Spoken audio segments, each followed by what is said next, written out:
네, 단계적 일상 회복을 멈추고 사회적 거리 두기 조처를 시행한 지 사흘째인 오늘 국내 확진자 수가 5,300명대를 나타냈습니다. 위중증 환자가 급증하면서 의료 대응 역량에 빨간불이 켜지자 정부는 병상과 의료 인력 확보에 사활을 걸고 있는데요. 관련 내용 이형민 세브란스병원 진단검사의학과 교수와 함께 짚어보도록 하겠습니다. 어서 오십시오. 네, 안녕하세요. 일단은 주말 영향인지 신규 확진자는 감소했습니다만 위중증 환자는 여전히 1,000명에 육박하는 모습 보여주고 있습니다. 거리 두기 시행 이제 사흘째인데요. 언제쯤이면 좀 효과가 나타날 수 있을까요?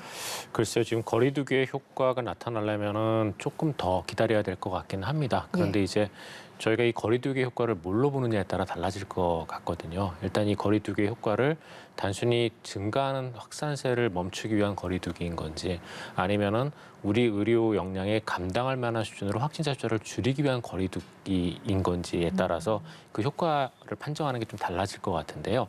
거리 두기 효과가 언제쯤 나올 것인가 이런 내용 저희가 함께 이야기 나누고 있었는데요. 방대본의 이야기까지 좀 포함해서 감안해서 예측을 해보자면 언제쯤 좀 효과를 볼 수 있겠습니까? 워낙 그동안에 이제 이런 거리 두기를 시행을 하면은 이 거리 두기 효과가 나타나는 데까지는 한 2주에서 3주 정도가 걸렸거든요. 그래서 이번에도 그 정도 걸릴 걸로 예상은 되는데 한 가지 변수는 그동안 이 델타 변이가 국내에 지배종이 되면서 델타 변이의 그 잠복기가 좀 짧아진 측면들이 좀 있습니다. 그래서 아마 전반적인 효과는 그거보다 조금 더 일찍 나타날 수도 있는데 문제는 이 거리두기 효과를 우리가 뭘로 볼 것이냐에 따라서 좀 달라질 수가 있거든요. 그동안 사실 거리두기의 효과라는 거는 그 급증세를 감소시키기 위한 또는 올라가고 있는 거를 줄이기 위한 그런 측면들이 강했었다면은 지금의 우리의 그 거리두기의 목표는 현재 의료 역량을 넘어가 있는 그런 코로나19 확진자 숫자를 의료 역량 허용 범위 이내로 줄이는 게 가장 큰 목표거든요. 그럼 그렇게 놓고 봤을 때 사실 지난주 일요일, 그러니까 어저께죠. 어저께 국내에서 발생한 5,258명이라는 확진자 숫자는 그 전주 일요일이었던 5,783명에 비해서 분명히 줄은 숫자입니다. 그래서 확진자 숫자가 약간 줄은 거는 맞는데 일요일임에도 불구하고 분명히 우리가 그동안 생각해 왔었던 의료 역량 허용 범위인 5,000명을 넘고 있는 거거든요. 그래서 이게 우리가 감당 가능한 범위까지 내려오기 위해서는 시간이 앞으로 조금 더 걸릴 거라고 생각을 합니다. 알겠습니다. 그리고 중증 병상 이야기도 한번 해보도록 하겠습니다. 가동률을 보면 전국 수도권 모두 80%대 보이고 있는데 특히 수도권은 거의 지금 90%에 육박하는 모습 보이고 있거든요. 현재 정부에서는 어떻게 대처를 하고 있습니까? 지금 정부에서는 거기에 따라서 현장 방역의료 지원반이라는 걸 이제 운영하기로 했는데요. 지금 현재 이 수도권 위중증 병상 같은 경우도 굉장히 심각한 것이 어제 같은 경우는 위중증 환자 997명이었었지만 이거는 지난주에 금요일, 토요일이 각각 위중증 환자 숫자가 1,016명, 1,025명이었던 것에서 54분이 돌아가시면서 이제 1,000명 아래로 조금 떨어진 거거든요. 근데 이게 지난주에 발생했던 확진자 규모가 워낙 크기 때문에 이번 주에 다시 위중증 환자 숫자가 급증할 가능성이 충분히 있습니다. 그래서 위중증 병상을 지금 빨리 확보해야 되는 필요성이 있고 거기에 따라서 이제 말씀드렸던 현장 방역의료 지원반을 운영을 하고 여기에 따라서 위중증 병상을 일부 더 확보하기로 지금 계획을 세우고 있습니다. 그러면서 이제 동시에 또 지금 하는 게 수도권에 있는 이제 공공병원들이 있거든요. 뭐 의료원이라든가 이런 것들을 가급적 감염병 전담병원으로 전환을 해서 거기에 위중증 환자를 더 보겠다는 뜻인데요. 근데 중요한 거는 위중증 환자를 보기 위한 의료 자원은 병실만 있는 건 아니거든요. 중요한 거는 사실은 어떻게 보면은 위중증 환자를 볼 수 있는 경험이 있는 그런 의료진의 확보가 더 중요한데 그런 측면에서 보게 된다면 이미 의료진 같은 경우는 코로나19 위중증에 굉장히 많이 투입이 되어 있습니다. 그러다 보니까 이게 병상은 어느 정도는 확보를 하더라도 과연 자질이 있는 경험 있는 의료진을 확보가 가능하겠냐라는 측면에서 보면은 아직은 조금 불안한 측면들이 있고 조금 더 노력이 필요할 것 같습니다. 연장선상에서 이제 말씀하신 사이에 속보가 들어와서 그 내용도 좀 전해드리면 문 대통령이 병상에 대한 특단 조치, 국립대 병원에 중증 환자를 집중을 하고 수도권 공공병원과 관련해서 가능한 전담병원, 감염병 전담병원을 전환하도록 하겠다 이렇게 이야기를 했습니다. 또 모듈형 중증 병상을 확충을 하고 참여병원에 재정을 지원하겠다 이런 언급을 했습니다. 좀 더 자세하게 좀 전해드리면 문재인 대통령이 코로나 병상 확보 전적으로 정부의 책임이다라고 밝히면서 중증 환자 증가 문제와 관련해서 국립대병원의 의료 역량을 중증 환자 진료에 집중 투입하는 등 특단의 조치를 취하겠다고 말한 것으로 전해졌고요. 또 문 대통령이 수도권 지역에 소재한 공공병원 중에 가능한 경우에 감염병 전담 병원으로 전환을 하고 또 현재 국립중앙의료원이 운영하는 것과 같은 모듈형 중증 병상 확충을 적극 추진해주기 바란다 이렇게 주문했다는 소식입니다. 조금 전에 이제 말씀해 주신 것처럼 감염병 전담병원 이제 가능한 전환을 하자라는 언급이 나온 것 같습니다. 지금처럼 이제 문 대통령이 제안한 방향에 대해서는 좀 어떻게 평가하십니까?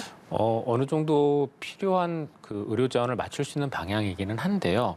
문제는 속도거든요. 사실 이런 준비는 지금 됐어야 되는 여러 가지 정책들이 아니라 예. 이미 코로나19에 대해서 저희가 단계적 일상회복을 시작했던 11월 초순 정도부터 진행됐었어야 되는 정책들이거든요. 그래야지만 필요할 때 적재적소에 의료 자원을 배치를 하고 그다음 코로나19 위중증 환자를 볼 수 있는 준비를 했었을 텐데 문제는 이게 위중증 환자 숫자가 늘어나고 있는 상황에서 거기에 대해서 위중증 병상을 늘린다라는 거는 그 시간을 맞추기가 쉽지가 않습니다. 그리고 또 조금 전에 말씀드렸던 것처럼 코로나19 확진자 증가세가 지금 지난 2주 동안에 굉장히 두드러지게 나타났고 그렇게 해서 늘어난 코로나19 확진자에 대한 위중증 환자 숫자는 지난주, 이번 주, 그다음에 다음 주 정도까지 이제 계속 나타나게 될 텐데 과연 이렇게 늘어나는 그런 위중증 환자를 이런 조치로 발빠르게 맞춰갈 수 있느냐 거기에 대해서는 조금 늦지 않나라는 생각이 있거든요. 그래서 저는 좀 이런 조치들이 좀 미리미리 시행되어야 될 거라고 생각을 하는데 그런 면에서는 아쉽게 생각을 하고 있고요. 그럼에도 불구하고 지금 당분간의 위중증 환자가 늘어날 가능성이 높기 때문에 좀 빨리라도 이런 조치들을 서둘러서 시행을 해야 될 걸로 생각이 됩니다. 예. 신규 확진자가 연일 수천 명씩 발생하는 상황에서 병상은 제한적이고 또 인력도 제한적이고 그렇다 보니까 일반 환자 진료에 대한 차질은 없을까 이런 우려의 목소리도 있거든요. 현장에서 직접 느끼시기에 체감하시기에는 어떻습니까?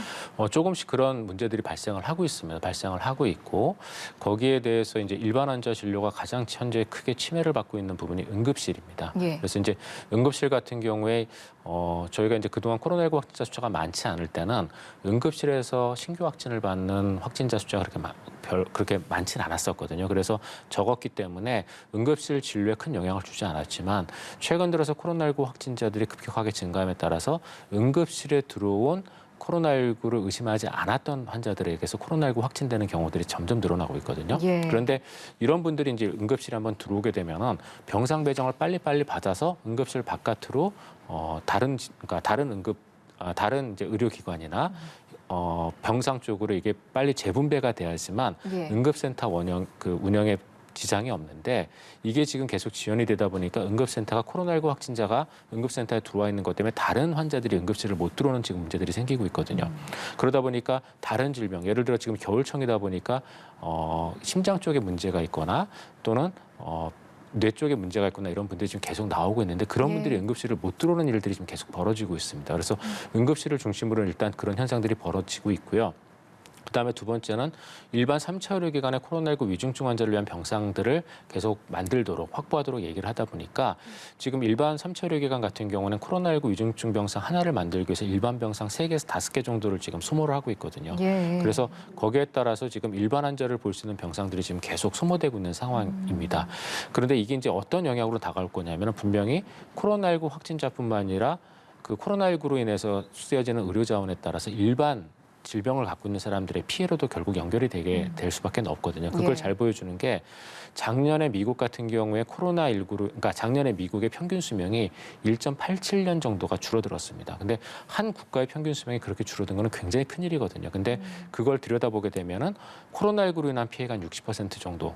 이고 코로나19에 의료 자원이 집중되다 보니까 다른 질병을 제대로 치료하지 못해서 생긴 피해가 또 한 40% 정도입니다. 그래서 우리가 이 코로나19 확진자 규모를 줄이지 않으면은 코로나19로 인한 피해도 굉장히 크지만 거기에 의료 자원이 집중되면서 생기는 초과 사망도 분명히 우리에게 큰 부담으로 다가올 것이기 때문에 이런 것들을 줄이기 위한 노력들이 지금 무엇보다 필요하다고 생각을 합니다. 그래서 중환자 병상이나 의료 자원 역량 확보도 굉장히 중요하지만 사실 이 모든 것들은 확진자 숫자가 우리의 예상 규모를 벗어나서 생기는 일들이기 때문에 때문에 거기에 대한 대책들이 일단 제일 중요하다고 볼 수 있습니다. 그렇겠네요. 추가 접종 이야기도 한번 해보겠습니다. 지금 상황을 벗어나기 위해서 방역 당국에서 거듭 강조하고 있는 것이 바로 이 추가 접종, 3차 접종의 중요성인데 보니까 60대 이상 고령층의 경우 이제 과반이 부스터샷 접종을 완료를 했더라고요. 이렇게 되면 향후 위중증 환자의 증가세는 조금은 꺾일 수 있겠습니까?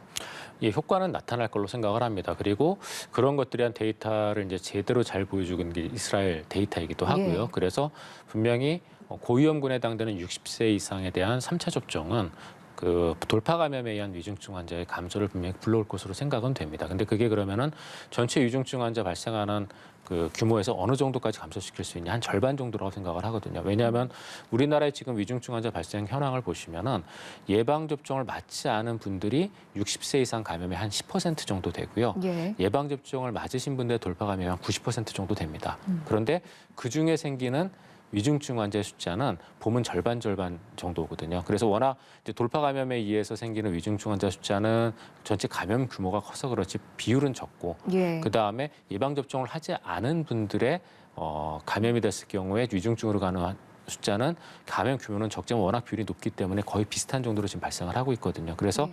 이렇게 놓고 봤을 때 돌파 감염에 의해 생기는 전체 60대 이상 위중증 환자의 절반 정도는 분명히 3차 접종으로 저희가 효과를 볼 수 있을 거라고 생각을 합니다. 근데 네. 그 시점이 대략 한 3차 접종을 하고 나서 2주 정도 지나야지만 효과가 제대로 잘 나타나는 것으로 되어 있거든요. 그래서 지금 맞추기는 굉장히 저희가 지금 많이 빠르게 맞추고는 있지만 3차 접종을 예. 시행을 하고는 있지만 그게 대부분 지난주에 이루어진 일들이다 보니까 이게 효과를 나타내기 위해서는 앞으로 한 1주에서 2주 정도는 좀 더 필요할 것 같고요.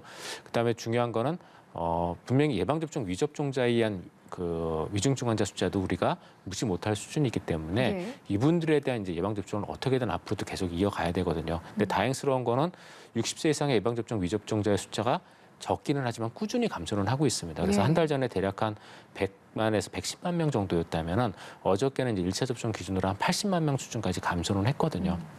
그래서 느리긴 하지만 이 군에서도 지금 꾸준히 이제 예방접종 하시는 분들이 늘어는 나고 있어서 예. 그 효과가 조금 지나면 나타날 걸로 생각은 되는데 문제는 계속 말씀드렸지만 앞으로 2주에서 한 달 정도의 의료 용량을 초과하는 지금 이 상황이거든요. 그래서 지금 보여주는 그런 효과들은 2주에서 4주 정도 뒤에 나타날 효과들이기 때문에 예. 지금 당장에 대해서는 조금 여러 가지 조치들이 필요할 것 같습니다. 이 부분은 어떨까요? 수도권 전면 등교 오늘부터 중단이 되고 교육기관들도 각각 이제 방역의 고삐를 죄고 있는데 소아 청소년의 접종 이야기도 이제 속속 나오는데 필요성에 대한 판단은 어떻게 가지고 계십니까?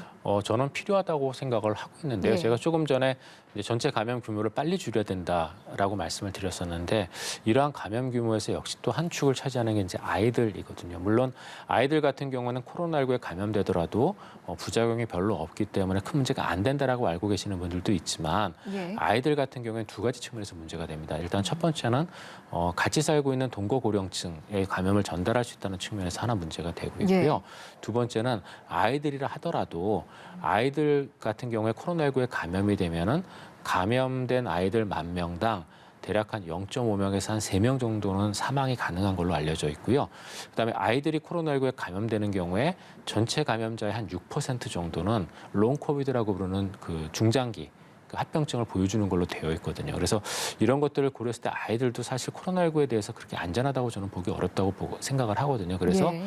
아이들 같은 경우에 코로나19 예방접종을 맞는 것이 말씀드렸던 그런 여러 가지의 것들을 극복할 수 있는 길이라고 생각을 합니다. 물론 코로나19 예방접종의 안정성에 대해서 굉장히 많은 부모님들이 걱정을 하고 계십니다. 저도 100% 안전하다는 말씀은 못 드리겠거든요. 근데 네. 다만 그래도 현재까지 데이터를 놓고 봤을 때 코로나19 합병증 중에서 저희가 위중하다고 생각되는 심근염, 심낭염의 경우에 있어서는 대략 한 지금까지 20케이스 좀 넘게 발생한 걸로 알고 있는데 대부분이 예. 큰 문제 없이 다 완치가 됐었거든요. 그래서 그런 여러 가지를 비교를 했을 때 분명히 아이들의 경우에 있어서도 코로나19 예방접종이 주는 이득이 저는 훨씬 크다고 생각을 합니다. 알겠습니다. 오늘 말씀 여기까지 듣고 마무리하겠습니다. 지금까지 이형민 세브란스 병원 진단검사의학과 교수와 이 시간 함께했습니다. 고맙습니다.